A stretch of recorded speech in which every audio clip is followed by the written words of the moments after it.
Can I ask you something? Honestly, does this week feel like an 8-0 episode period drama to you? Longer than that. At least a period drama has Palace scheming to keep things interesting. My week had nothing but tests. Exactly! The moment I stepped through the school gate on Monday, I could already see my future as bleak as a screen, still stuck in dark mode. A bleak future, or a bleak exam paper. Both. But the exam paper was bleaker. At least the future doesn't have a grade yet. I still can't figure out how teachers can look at a question and say this one's easy without even flinching. Maybe because they actually understand it. A concept pretty foreign to the rest of us. Oh, so easy is a privilege reserved for those who understand the material. Meanwhile, we're playing a whole different version of the subject, the creative writing edition. I remember during the test, I glanced over at you. Looking for solidarity from a fellow sufferer, right? No, making sure I wasn't the only creature drowning in despair. And the findings? You were sinking even deeper than I was. I felt so much better. Truly heartfelt thanks. You managed to be both my source of motivation and my source of humiliation at the same time. But honestly, you have to admit, the moment the whole class fell silent for the test, it had this eerie, particular kind of atmosphere. Yeah, the kind of silence where you can hear your own heartbeat going haywire. And the pen of the top student, sitting in front going times scratch, scratch, scratch, times steady as a printer. Please don't bring that up. To me, it sounded exactly like a ticking time bomb counting down. To me, it sounded like someone flexing in public without needing a microphone. All right, tell me, how did you handle the test? I applied a brand new strategy, highly advanced. Which was? Write with total confidence, firm strokes, pen never trembling. But were the answers actually correct? Irrelevant. What matters is that it times looks, times correct. Ah, the school of thought where you be wrong, but be wrong with poise and conviction. Exactly. Being intentionally wrong is a completely different thing from accidentally wrong. I went with a different strategy. I stared directly at the exam paper, Stared at it to do what? hoping the questions would change if I held my gaze long enough, like spiritual pressure, you know. Did it work? The questions didn't change, but my mindset did. From hopeful to full cosmic acceptance. Took about 3 minutes. That sounds like growing up against your will. No, I'd call it disciplined despair. But anyway, beyond the torture session that was the exam, this week did have a few glimmers of light. Zuhas? Recess. Absolutely the most sacred stretch of time in a student's entire existence. Only 10 minutes, but it feels like being released into an endless open meadow. Until the bell rings. That bell, every single time it rings, is like a summoning call, dragging your soul back to reality. I hate how it yanks people back into class faster than an elevator. But at least we still have afternoons like this, sitting here talking about absolutely everything and nothing. Everything and nothing, but somehow strangely necessary. Yeah, if we didn't do this, something would feel missing, the kind of missing where you can't even name what's gone. And even when we do talk, there still feels like not enough time to say it all. Have you noticed, as the week draws to a close, the whole school starts living like a horde of collective zombies? Yeah, dark circles, messy hair, minds gone off on a solo vacation without the body. But still forcing ourselves to put on a I'm fine face. Because whether you're fine or not, you still have to show up to school tomorrow. That's the immutable law. Hey, I noticed you seem happier than usual this week. Really? Yeah, you've been smiling more and not the forced I'm totally fine kind. Maybe I've reached the enlightened state of accepting my fate. Or maybe there's something interesting brewing inside that head of yours? Could be. Tell me. No, I'm saving it. This kind of thing needs the right moment, the right sky, the right mood. That sounds suspiciously like a line from a primetime TV drama. Be patient, you'll know soon enough. I hate this kind of slow-burning suspense. But you're still curious, aren't you? Yes, and that is exactly why I'm still sitting here instead of getting up and going home. See, no matter how grueling the school week gets, we always find something to laugh about. Yeah, at least enough laughing to temporarily forget that last exam. And to store up enough mental strength for the next one. Wait, don't mention that. Okay, ceasefire on that topic. Let's just enjoy this afternoon. Full agreement. At least here there are no exams lurking in the shadows. And no one looking at your face and saying that one's easy. Come on. This is truly paradise on earth. A temporary paradise with an expiration date. But while we can enjoy it, let's enjoy it. Right. Going back to earlier, you dropped this little hint about something interesting and left it hanging there like a cliffhanger. Have you ever felt like someone suddenly looks different times to you? In a way you can't quite explain? Different how? Like their hair suddenly got better, or their whole personality leveled up too? Not exactly. Like, you've always seen them normally, and then one day you look again and think, they're actually kind of something. That sounds dangerous. Dangerous how? Because that's the early symptom of a condition transmitted through glances. People usually call it a crush. No way. I'm just observing. Purely scientific. Observing with perfect recall of every tiny little detail, right? Not every detail exactly. And sometimes sitting alone and giggling for no apparent reason? Hey, Nailed it. No need to defend yourself. it's not giggling to myself. I was just remembering a few situations that were mildly amusing. That's all. For example? Like that one time they dropped their pen, bent down to pick it up, stood back up, and slammed their head straight into the corner of the desk. That sounds genuinely painful. But I thought it was incredibly endearing. It's over. There's no saving this case. What is that supposed to mean? A normal person would feel sympathy or find it funny. But you found it times endearing, times which means your emotional filter has already been tampered with by this person. I just think they're genuine, no pretense about them. Yeah, genuine, as in adorable, even while getting a bruise on their head. You just don't get it. I get it more than you think. That's exactly why I'm saying what I'm saying. So have you ever been in a state like this? I have. Really? But I handled it differently from you. How so? I didn't sit there denying it and calling it purely scientific observation. You mean you just admitted it outright? Yeah, admit it, and be done with it saves you the energy of fighting with yourself. It's really that simple? Simple to understand, but not easy to actually do. Where's the hard part? Once you admit it, you have to face it, and facing it means accepting the possibility of being rejected. That sounds a little terrifying. Which is why most people just go with your approach. Meaning? I don't like them, I'm just observing. Hey, I'm not running away. I'm just not ready to act yet. Yeah, not ready yet, that I completely respect. But does the other person have any idea? Any idea of what? That you see them as different? Let me ask you back. Are you sure they don't? 100% sure. I act completely normal around them. Normal by whose standards? Like talking normally, no stuttering, no blushing, no doing anything weird. And then going home and replaying every single thing you said in an endless loop. Got you again. Can you please stop? I'm not judging, I'm simply times analyzing with a high degree of accuracy. You analyze like a metal detector, terrifying. No, I'm just saying out loud the things you're trying to bury deep down. But that feeling, it's actually really nice, you know? What do you mean? That different feeling, Yeah, it really is. Anyone who's been through it knows. like every morning walking to school, your steps feel lighter, somehow one small extra reason to look forward to being there.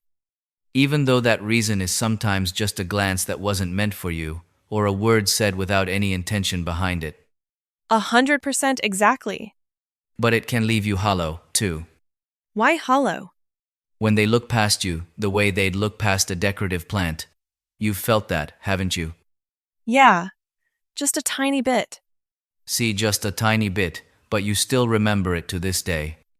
But I think, even so, it's okay. Okay, in what sense? Like a feeling doesn't need a clear outcome to be worth something. Just to feel it is enough, no receipt required? Yeah, exactly.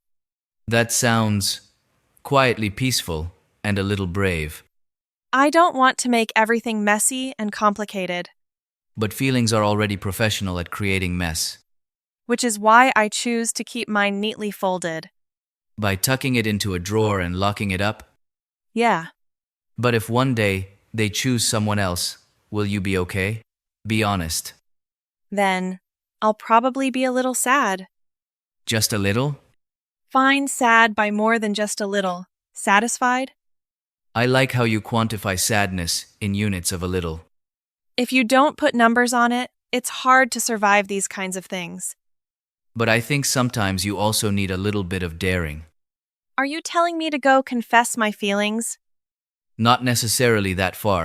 I'm just saying, don't perform the whole there's nothing going on act when inside you've got an entire movie theater running. Because you do care, and there's nothing to hide about that.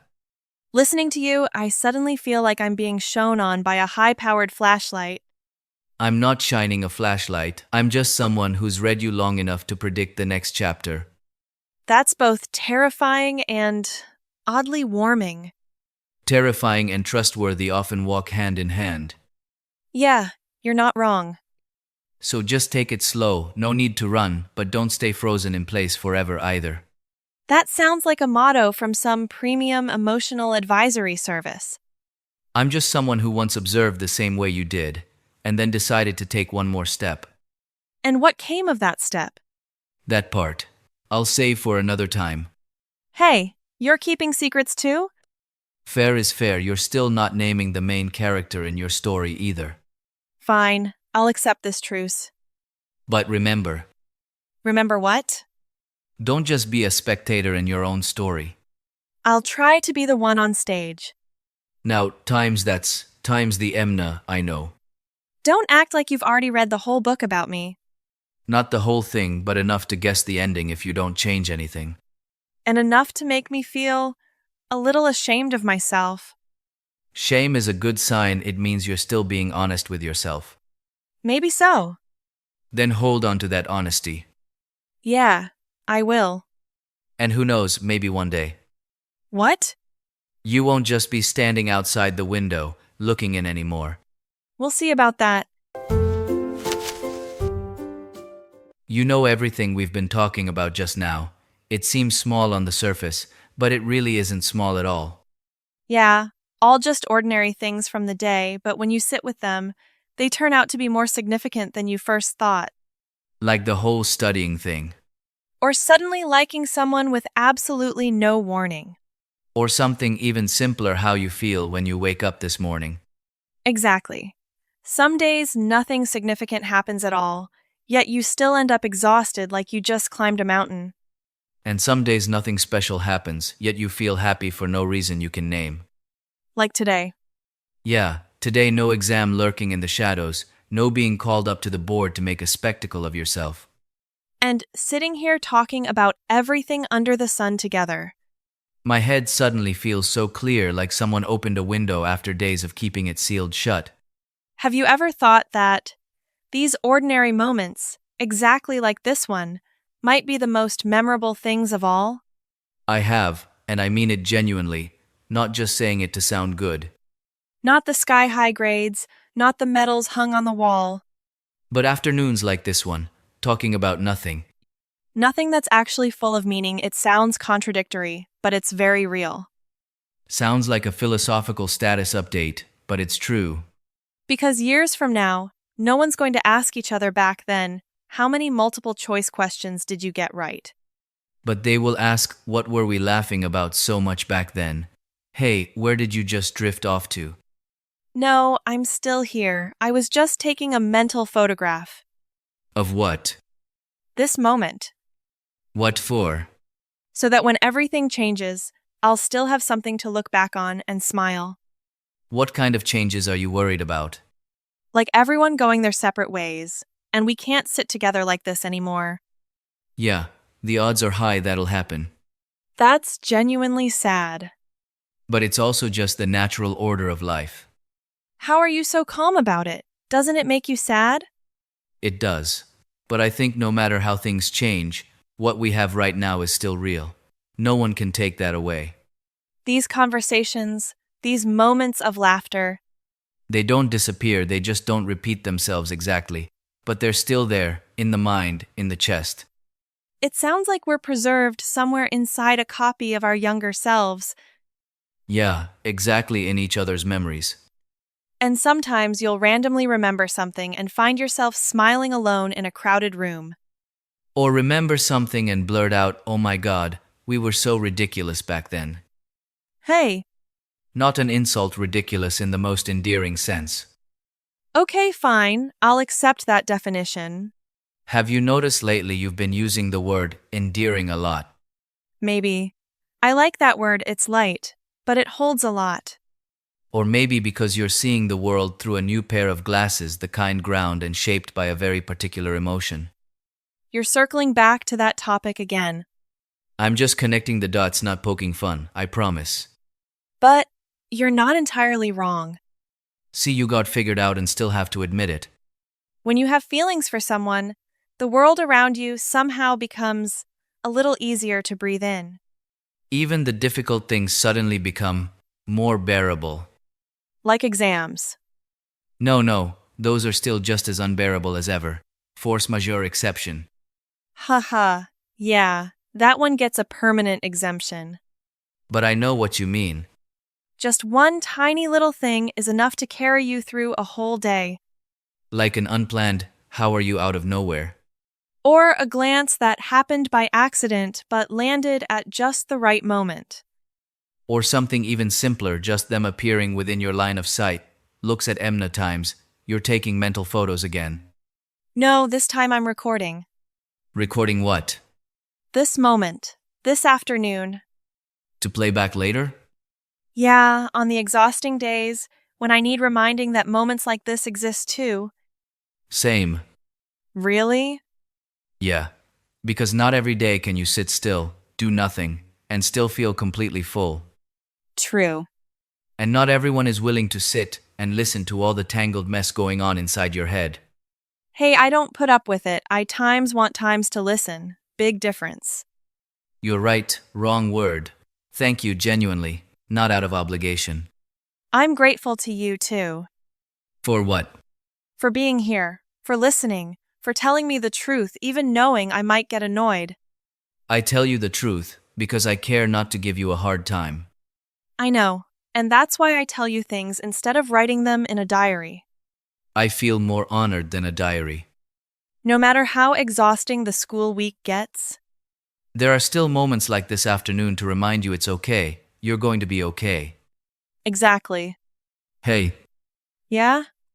if one day you decide to be honest about your feelings with that person, Are you seriously bringing that up again? last time, I promise. Then I'll probably think back to today right before I do it. Why today specifically? Because today is the day I started thinking of it as an actual possibility, not just a fantasy. That sounds like meaningful progress. For me, it's the biggest step forward this entire week, bigger than surviving the exam. Then it's worth holding on to. Now, if you could go back, would you do anything differently? What do you mean? With your own story back then? Probably not. Why? Because every moment carries its own lesson. Doing something differently means losing that lesson. That's a lot wiser than your age should allow. No, it's just, I chose to accept rather than regret. Accept even the things whose outcome you still don't know. Yeah, even the things that haven't happened yet. I haven't been able to do that yet. You don't have to do it all at once. What matters is that you want to try. Then, that's enough. Yeah,